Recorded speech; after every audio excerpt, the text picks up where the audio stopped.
दोस्तों, one nation one election का मुद्दा आजकल बहुत ज्यादा चर्चा में है। ये वीडियो आपके लिए काफी इंपोर्टेंट होने वाला है अगर आप किसी गवर्नमेंट एग्जाम की तैयारी कर रहे हैं। सबसे पहले इस वीडियो के फॉर्मेट को समझते हैं। इस वीडियो में हम लोग बात करेंगे यह मुद्दा चर्चा में क्यों है और क्या है, इसकी लाभ और चुनौतियों को भी समझेंगे। सबसे पहले बात करते हैं कि यह चर्चा में क्यों है। भारत सरकार ने सितंबर 2023 में पूर्व राष्ट्रपति रामनाथ कोविंद जी की अध्यक्षता में एक उच्च स्तरीय समिति का गठन किया, जिसका उद्देश्य एक राष्ट्र एक चुनाव की व्यवहार्यता और इसे लागू करने के तरीकों पर विचार करना था। समिति ने 18,626 पन्ने की अपनी विस्तृत रिपोर्ट में राज्य और आम चुनाव को एक साथ आयोजित कराने का सुझाव दिया। साथ ही साथ समिति ने यह भी सुझाव दिया कि स्थानीय निकाय यानी कि पंचायत और नगर पालिकाओं इनकी चुनाव भी 100 दिन के भीतर कराए जाने चाहिए। संसद के शीतकालीन सत्र में एक राष्ट्र एक चुनाव को लेकर एक विधेयक पेश किया गया है, जिसके कारण ये मुद्दा काफी ज्यादा चर्चा में है। दोस्तों, अब बात करते हैं एक राष्ट्र एक चुनाव का मतलब क्या है। इसका मतलब है कि देश में लोकसभा यानी कि संसद, राज्य विधानसभाओं, नगर पालिका और पंचायतों के चुनाव एक साथ आयोजित कराए जाए। यह विचार प्रशासनिक खर्च को कम करने, चुनावी प्रक्रिया को सरल बनाने और बार बार चुनाव से होने वाली रुकावटों को खत्म करने के उद्देश्य से प्रस्तावित किया गया है। वर्तमान भारत में अलग अलग समय पर अलग अलग चुनाव होते हैं। जैसे लोकसभा में हर 5 वर्ष में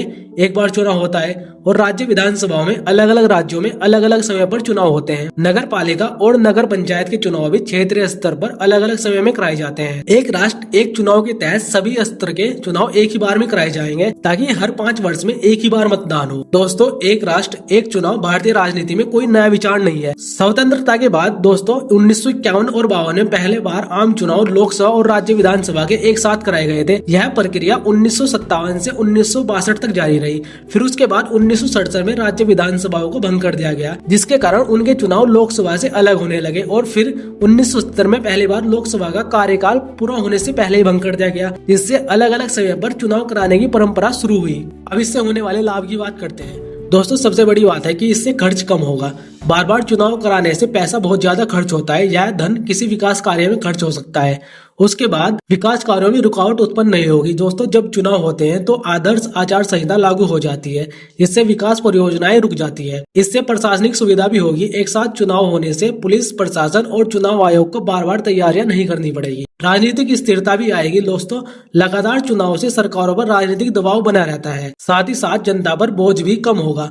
हर साल चुनाव में वोट देने के लिए लोगों को बार बार मतदान केंद्र पर जाना पड़ता है। दोस्तों, अब बात करते हैं इसे लागू करने में आने वाली चुनौतियों की। इसे लागू करने के लिए संवैधानिक संशोधन की हमें जरूरत पड़ेगी। सरकार गिर जाए तो क्या होगा? अगर किसी राज्य की सरकार केंद्र सरकार का कार्यकाल पूरा होने से पहले ही खत्म हो जाए तो चुनाव का समय कैसे तय होगा? इसे लागू करने में व्यवहारिक कठिनाइयां भी है। भारत जैसे बड़े देश में एक साथ चुनाव कराना एक बड़ा काम है। हर राज्य क्षेत्र में ईवीएम यानी कि इलेक्ट्रॉनिक वोटिंग मशीन और सुरक्षा का प्रबंधन मुश्किल हो सकता है। संघीय ढांचे पर असर होगा। भारत का संविधान राज्यों को स्वायत्तता देता है। यह योजना राज्य के अधिकारों को प्रभावित कर सकती है। इससे क्षेत्रीय मुद्दों को भी दबाया जा सकता है, क्योंकि दोस्तों जब एक राष्ट्र एक चुनाव होगा तो जो राजनीतिक दल होते हैं जिनके अपने स्थानीय मुद्दे हैं तो उनकी अनदेखी की जा सकती है। दोस्तों, इस वीडियो के कमेंट बॉक्स में बताइए कि वन नेशन वन इलेक्शन पर आप लोगों की क्या राय है।